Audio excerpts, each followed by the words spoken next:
오늘 본문은 바울과 바나바가 1차로 복음 전도 여행을 마치고 안디옥 베이스에 돌아와서 재충전을 하고 있을 때입니다. 유대에서, 아마 예루살렘에서 예수를 믿게 된 유대인들이 안디옥에 들린 것 같아요.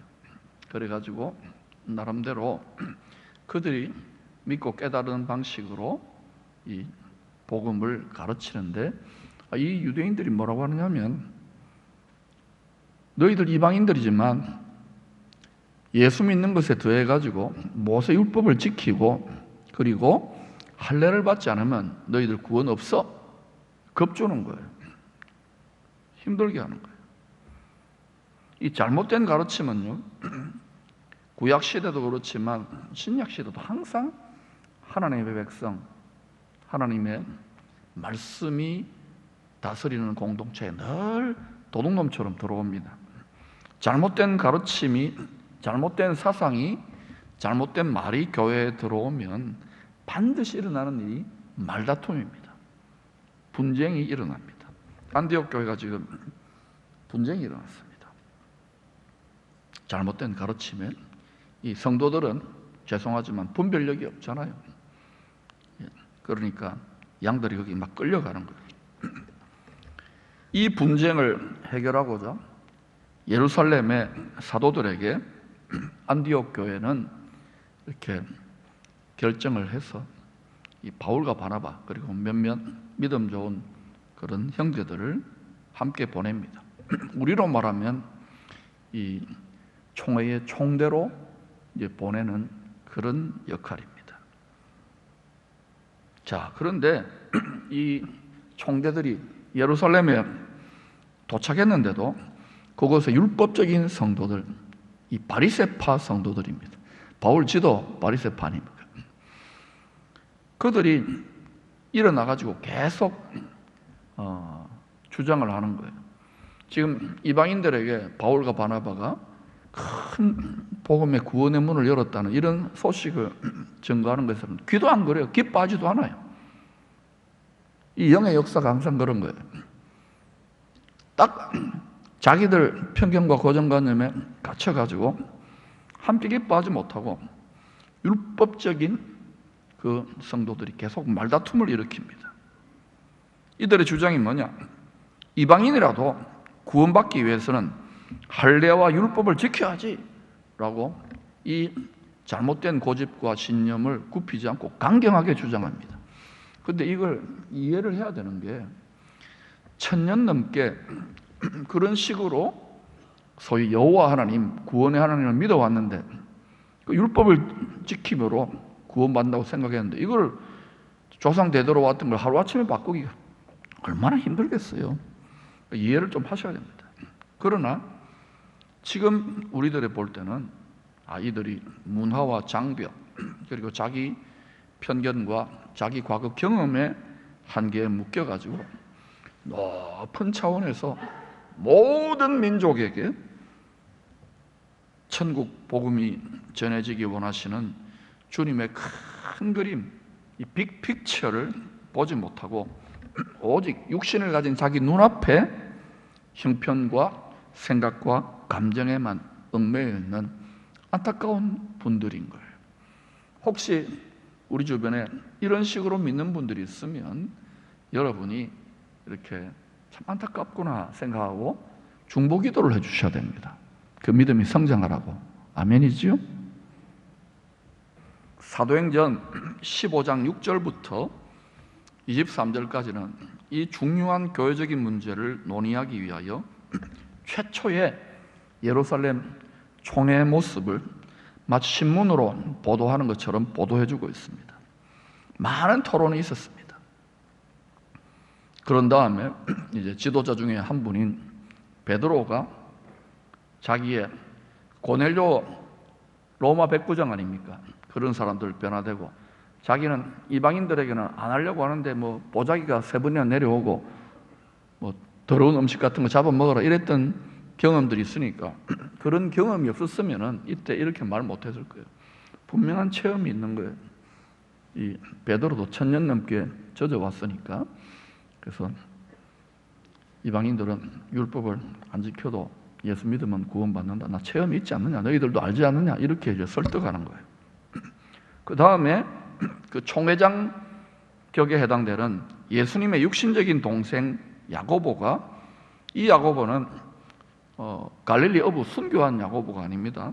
이 야고보가 이방인들은 할례나 율법을 지키지 않아도 예수 믿으면 구원받는다, 이렇게 이제 공식적인 총회의 그 결정사항을 보고해 주는 거예요. 이 성경을 자꾸 깊이 들여다보면 이게, 이야, 우리가 그 덕분에 지금 예수 믿고 있는 겁니다. 안 그러면 우리도 유태인처럼 율법 다 지켜야 됐어요. 자, 그러면 예루살렘 총회의 결정사항이 뭐냐? 사도행전 15장 24절부터 26절을 우리 같이 공문을 읽듯이 한번 읽어보십시다. 시작. 들은즉 우리 가운데서 어떤 사람들을 우리의 지시도 없이 나가서 말로 너희를 괴롭게 하고 마음을 혼란하게 한다 하기로 사람을 택하여 우리 주 예수 그리스도의 이름을 위하여 생명을 아끼지 아니하는 바나바와 사울과 함께 너희에게 보내기를 만장일치로 결정하였노라. 여러분, 분명히 이 만장일치의 결정이 있는 중에 성도들 중에 불만이 있는, 율법을 지켜야지 하는 자기 고집과 자기 소견을 굽히지 않는 사람 있을까요, 없을까요? 예? 저는 아마 있었다고 생각합니다. 뭐 사도들이 있어도 자기 마음대로 자기 생각대로 믿고 싶은 거예요, 사람은. 그런데도 이 예루살렘 교회는 이 두 지도자의 또 사도들의 방침에 따라서 주와 복음을 위하여, 주와 복음의 그 대명분, 그 지상 명령을 위하여 한 성령, 한 마음, 한 뜻으로 만장일치가 이루어졌다는 것이 이 교회의 저력인 거예요. 이방인 복음화를 위한 신학적인, 정치적인, 선교적인 걸림돌이 사라졌습니다. 그러자 새 힘을, 새로운 용기를 얻게 된 바울은 바나바에게 2차 선교 여행을 제안합니다. 이제 이 선교 사역의 주도권이 바나바가 아니에요. 항상 이름의 순서가 중요한 바울이 주도권을 갖게 된, 리더십을 갖게 된 거예요. 이때 바나바는 뭔가 좀 주도권이 넘어갔는지 아니면 하여튼 뭐 우리가 잘 모르죠. 그러나 하여튼 바나바는 자기 조카 마가 요한도 데리고 가겠다고 고집합니다. 이 바나바답지 않은 모습이에요. 바나바는 좋은 사람이고 착한 사람이고 많은 사람을 격려하고 위로하는 후견인 같은 사람인데, 마가 요한 자기 조카라서 그런지 데려가겠다. 그러자 바울은 이 직설적이고 강직한 열정의 사람 아닙니까? 아니 1차 선교 여행 시에 우리 같이 갔다가 중간에 포기하고 돌아간 이 마가 요한 충성되지 못하지 않느냐, 이런 사람을 데리고 가는 것은 옳지 않다고 또 바울도 자기 소신을 꺾지 않는 거예요. 그러니까 서로 다투게 되는 거예요. 39절, 40절은 이 두 위대한 사도의 다툼을 이렇게 이 성경에다 기록하고 있습니다. 같이 읽어보십시다. 시작. 서로 심히 다투어 피차 갈라서니 바나바는 마가를 데리고 배 타고 구브로로 가고 바울은 실라를 택한 후에 형제들에게 주의 은혜의 부탁함을 받고 떠나 바울은 안디옥에서 파송을 받은 것 같고 바나바는 굉장히 상처와 실망이 컸던지 조카 데리고 그냥 자기 고향으로 가버린 거예요. 삐진 것 같아. 왜? 전능하신 주님이고 전지하신 주님은 믿음이 연약한 성도들도 아니고 주와 복음을 위하여, 예루살렘의 사도들도 인정했잖아요. 생명을 아끼지 않을 정도의 이 성령 충만한 두 사도의, 이 또 말씀을 가르치기까지 하는 두 사도의 이 다툼을 미연에 방지하거나 막지 않고 큰 상처가 생기고 분열이 생길 정도로 내버려 두시는 것일까요? 우리가 볼 때 내버려 두는 것 같잖아요. 하나님은 무관심할까요? 또 누가 사도는 왜 이런 거를 사도행전에다 기록을 할까요? 이 심각한 다툼 이후에 바울은 계속해서 7년, 8년 정도 2차, 3차 선교 여행을 계속 감당하면서 여러분이 고린도후서 11장 같은 이런 본문을 보면 많은 말할 수 없는 고난과 역경과 진통을 경험하면서 사도로서 점점 무르익어 갔던 것입니다. 3차 선교 사역의 마무리 시점인 주 58년경에 자신의 사역과 삶을 돌아보면서 로마에 먼저 가서 복음을 전하였던 바울의 제자들, 이 제자들이 에베소 교회 두란노 서원에서 나중에 길러진 제자들이 주축입니다. 그들에게 로마서 8장 28절에 자신의 믿음의 여정, 선교 사역 속에서의 체험적인 깨달음을 이렇게 나누고 있습니다. 오늘 요절이니까 한번 읽어봅시다. 시작. 우리가 알거니 하나님을 사랑하는 자 곧 그의 뜻대로 부르심을 입은 자들에게는 모든 것이 합력하여 선을 이루는 바울도 알고 너희들도 알지 않느냐 이렇게 이야기하는 거예요. 여러분 하나님 사랑하시죠? 네. 사랑하는 정도는 다 다릅니다만 마음 뺏길 수도 있지만 다 사랑하니까 여기 지금 예배를 드리는 거예요. 그런데 하나님을 사랑하는 자, 변함없이 하나님을 사랑하는 자, 그리고 우리는 창세전에 우리를 택하신 하나님의 뜻을 따라 부르심을 입었습니까? 우리가 우연히 믿은 게 아닙니다. 이 하나님의 우리를 택하시고 예수 믿게 하시는 신비를 깊이 깨달으면요 정말 감사밖에 없어요. 이야, 고생 좀 하고 이건 눈에도 안 들어. 이 깨달음이 깊어져야 돼요. 할렐루야. 그러면 이 바울의 제자들에게 나눈 체험적인 간증대로 정말 이 분쟁과 아픔과 상처의 당사자들이 합력하여 선을 이루셨는가, 이걸 한번 보면서 우리도 선을 이루실 수 있다는 그러한 희망을 가져보십시다. 첫 번째, 이들의 다툼은 거짓 복음의 신앙 문제나 자기 사사로운 욕심으로 인한 다툼이 아니었습니다. 그런데 이들의 다툼은 주와 복음을 위한 헌신의 연장선상에서 일어나는 다툼이라는 거예요. 그래서 자기를 높이려고 하는 게 아니라 그래서 자기 편하고 싶어서 자기 더 덕보고 싶어 이런 게 아닙니다. 더 주와 복음을 위해 고생하고 싶어서 고생을 덜 하려고 하는 게 아닙니다. 물론 이들이 안 싸웠으면 좋겠죠. 안 다퉜으면 좋겠죠.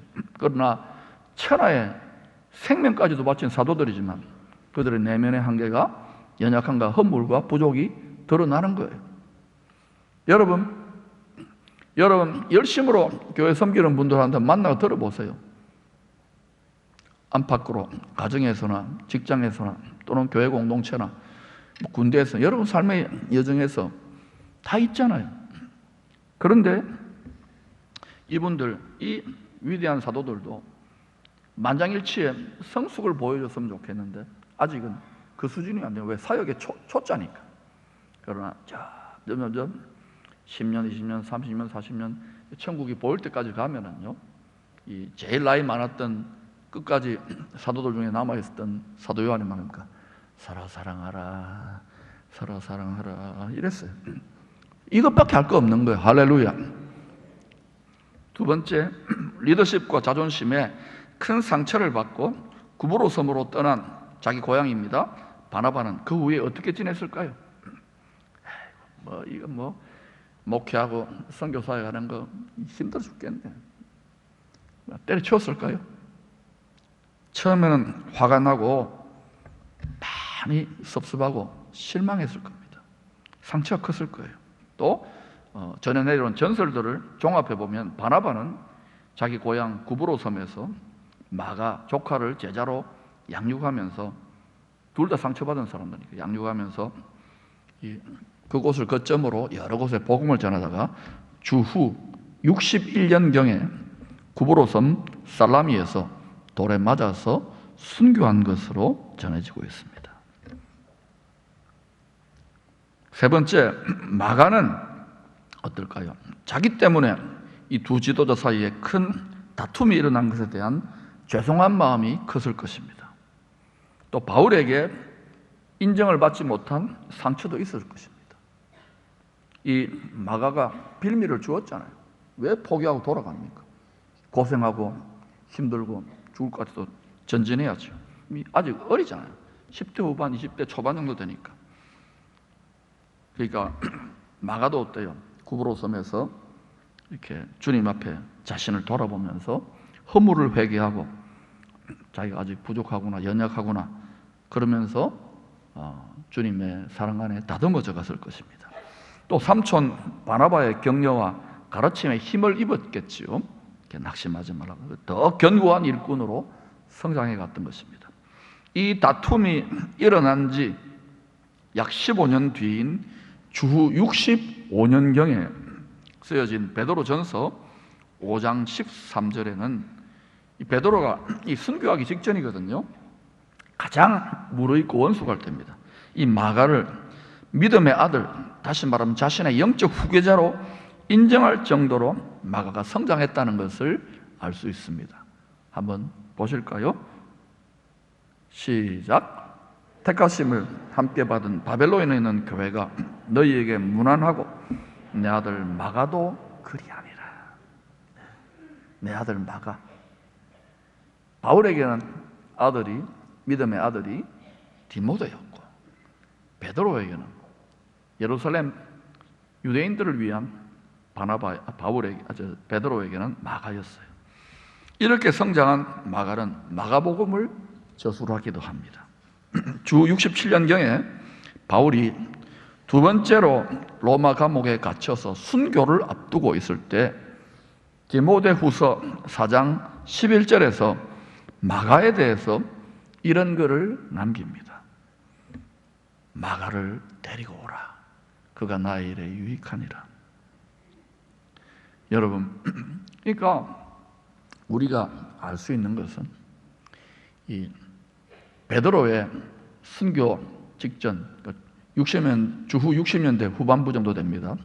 그때에 베드로의 이 말년, 죽기 직전 또는 순교 현장에, 또 바울도 로마에 두 번째 투옥되어가지고 이제 순교를 기다리고 있을 때 그 현장에 누가 다 참관했습니까? 마가 요한. 이 마가가 참관한 거예요. 마가는 부잣집 아들이거든요. 그 마가 다락방 있잖아요. 그 집의 아들내미입니다. 부잣집 아들이거든요. 그걸 보면서 마가는 더 무르익고 성숙해져 가다가 주 68년 1년 뒤입니다. 그 바울이 순교한 뒤에 이 이집트의 알렉산드리아에서 그 또한 복음을 전하다가 순교한 것으로 전해지고 있습니다. 여러분, 신앙은요 말과 혀로 가르침만으로 되는 게 아닙니다. 믿음의 선배들이 어떤 본을 보이느냐. 바울은 순교할 때까지, 우리는 1차, 2차, 3차만 알고 있는데 아니에요. 이 두 번째 로마 감옥 들어가기 전까지 한번 풀려났다가 4차 선교 여행 동안에 누구보다도 많은 고난과 불시험을 겪어야 했습니다. 바울은 이러한 고린도 성도들의 이기심과 연약함으로 인해서 마음이 너무너무 상하고 근심하고 염려했습니다. 이럴 때 바울이 한 게 뭡니까? 회초리 들고 때려 팹니까? 때려 패면 또 말 안 듣잖아요. 그러니까 바울이 주님 앞에 들고 가는 거예요. 얼마나 많이 눈물 흘리며 기도했겠어요. 그런 가운데 여러분, 바울 덕분에 말이죠, 구약, 신약 성경 전체에서 가장 아름다운, 어떻게 이런 시와 같은 죄인들을 죽기까지 사랑하는 예수 십자가의 사랑에 대한 계시를 고린도전서 13장에 자기가 마음이 너무 아프고 고통스러운 가운데 이걸 뽑아내는 거예요. 그게 고린도전서 13장입니다. 여러분, 그 13장의 요약 버전 13장 7절을 한번 읽어볼까요? 같이 읽어봅시다. 시작. 사랑은 모든 것을 참으며 모든 것을 믿으며 모든 것을 바라며 모든 것을 견디느니라. 여러분, 바울은 이 시련과 불시험을 어떻게 소화합니까? 이 고린도 교회 성도들이 애매게 죽기 때문에 바울이 이러한 사랑을 깨달았던 거예요. 사랑의 계시. 그래서 바울이요, 이 끊을 수 없는 하나님의 사랑의 계시를 이 외부에서 핍박하고 얻어맞으면서 또 어린 성도들의 연약함을 다 뒤집어 쓰면서 주만 바라보면서 우리 주님도 그렇게 걸어가셨구나. 십자가의 사랑으로 죽기까지. 그래서 하나님의 사랑은 모든 것을 참으며 모든 것을 믿으며 모든 것을 바라며 모든 것을 견디느니라. 이 하나님 사랑에 비슷한 게 부모 사랑입니다. 자식들 있지요? 다섯 번째로, 이 다툼 이후에 예루살렘 교회와 관계가 깊었던 바나바, 이 마가 다락방, 이 마가 엄마입니다. 그 집주인의 엄마입니다. 그리고 마가 다락방의 엄마의 오빠가 바나바입니다. 이 바나바하고 마가는 예루살렘 교회의 금수저고 경제적인 후원자였고 또 거기에 유력한 지도자였고 또 나중에 사역자까지 됩니다. 이 사람들은 예루살렘 교회 연고가 깊은 거예요. 그러니까 이 갈라서고 난 다음에는 바나바와 마가는 예루살렘의 사도들, 특히 베드로를 중심으로 사역한 것 같습니다. 반면에 바울은 이게 듣보잡 아닙니까? 듣도 보도 못한 예루살렘이지만 핍박하고 이러니까 하나님이 그렇게 다 작전을 짜신 거예요. 이제 예루살렘 교회의 탯줄을 끊습니다. 이 사건으로 끊고 본격적으로 바울의 가슴에 불타는 사명감 주신 대로 이방인들에게 복음을 전하는 최고 지도자, 최고 사령관으로서 소신껏 사역할 수 있도록 우리 하나님은요, 절대 손해보지 않을 주님은 합력하여 숨은 지혜를 발휘하는 겁니다. 여러분, 온 열방이 지금 이런 질병이나 어려움으로 막 두려워하고 혼란스러워할 때에 우리 하나님은 지금도요, 모든 것을 통하여 합력하여 선을 이루고 계신 줄로 믿습니다. 이 모든 것을 통하여 알파일 뿐만 아니라 하나님의 놀라운 구원의 일을 행하시는 주님이 오메가, 끝까지 주의 통치하시는 영원한 나라로 저와 여러분을 인도하고 계십니다. 그러므로 상처나 좌절이나 낙심이나 한계에 부딪히더라도 절대로 포기하면 안 됩니다. 아멘. 특별히 사명을, 자기 십자가를 버리면 안 돼요. 여러분 잘하고 계셔요. 이 공동체의 믿음의 선진들도 또 교회 역사상 구약과 신약의 모든 하나님의 백성들도 동일한 본을 보여주셨고 우리 주님이 제일 귀한 십자가 사랑의 길을 보여주셨어요. 이 온전한 사랑의 길을 걸어갈 때에 우리는 바울처럼 때가 되면 담대히 고백합니다. 그리스도 예수 안에 있는 하나님 사랑에서 끊을 자가 없느니라. 내가 이 세상을 넉넉히 이기느니라. 마귀 난리법석을 떨더라도 어떤 것도 그리스도 예수 안에 있는 하나님 사랑에서 여러분과 저를 끊을 수 없습니다. 그래서 우리가 주님을 끝까지 사랑하면서 변함없이 믿음을 지키고 걸어가면 하나님은, 주님은 모든 것을 참으며, 주님 없는 것 같지요? 모든 것을 바라며 모든 것을 견디며 순간순간 코치하면서 주님의 형상과 주님의 마음. 여러분, 땅에 있는 것만 자꾸 무엇을 먹을까 무엇을 마실까 그거 구하지 말고 내가 주님의 사랑을 더 깨닫기를 원합니다. 내가 주님의 지혜를 더 알기를 원합니다. 주님 기뻐하는 일로 나아가기로, 이렇게 하면은요, 여러분 새벽 깨우고 철학기도 안 해도 여러분 탁탁 이게 뭔가 적중되기 시작합니다. 그거를 가리켜서 주 안에서의 만사형통이라고 그래요. 혹시 불통되고 고통 느끼는 분들은 이렇게 하여 승리자의 기쁨이 주가 시키는 대로 함으로 돌파되기를 축원합니다.